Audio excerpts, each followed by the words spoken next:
Halo Sobat Merdeka, kita berjumpa lagi pada materi Desain Asesmen Adaptif dan Self-Assessment. Simak ulasan lengkapnya. Asesmen formatif adaptif merupakan penilaian berkelanjutan yang menyesuaikan tingkat kesulitan soal secara real-time sesuai kemampuan individu. Asesmen sumatif adaptif, evaluasi akhir yang memanfaatkan teknologi untuk mengukur pencapaian belajar secara akurat dan efisien.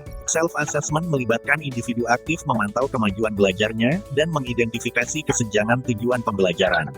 Penyusunan instrumen self-assessment harus jelas, terstruktur, dan mengandung kriteria keberhasilan yang dipahami individu. Instrumen penilaian diri seperti rubrik, daftar periksa, atau pertanyaan reflektif yang memfasilitasi refleksi individu terhadap pembelajaran mereka. Pemanfaatan hasil asesmen untuk adaptasi belajar berupa analisis data asesmen, personalisasi pembelajaran, dan peningkatan efektivitas. Data asesmen adaptif dan self-assessment digunakan untuk merancang pembelajaran sesuai kebutuhan dan karakteristik individu. Melakukan diagnostik awal untuk mengidentifikasi kekuatan dan kelemahan, sehingga pembelajaran dapat dipersonalisasi dan inklusif. Adaptasi pembelajaran meningkatkan efektivitas dan motivasi belajar dengan memberikan tantangan yang tepat dan dukungan yang sesuai. Evaluasi refleksi diri sebagai bagian dari evaluasi pembelajaran membantu seorang individu mengembangkan kemampuan dirinya. Proses refleksi meliputi penilaian terhadap pencapaian tujuan, hambatan yang dihadapi, dan strategi perbaikan yang akan dilakukan. Metode adaptasi pembelajaran ada 3 yaitu pengayaan, remedial, dan diferensiasi tugas.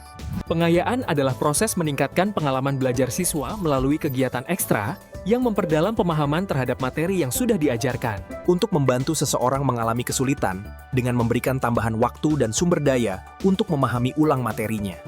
Diferensiasi tugas melibatkan penyesuaian kegiatan belajar sesuai kebutuhan dan minat, sehingga individu belajar dengan efektif.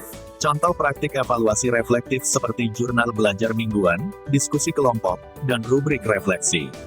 Tantangan dalam implementasi asesmen adaptif dan self-assessment yaitu keterbatasan pemahaman pengajar, infrastruktur teknologi, dan kesiapan peserta didik.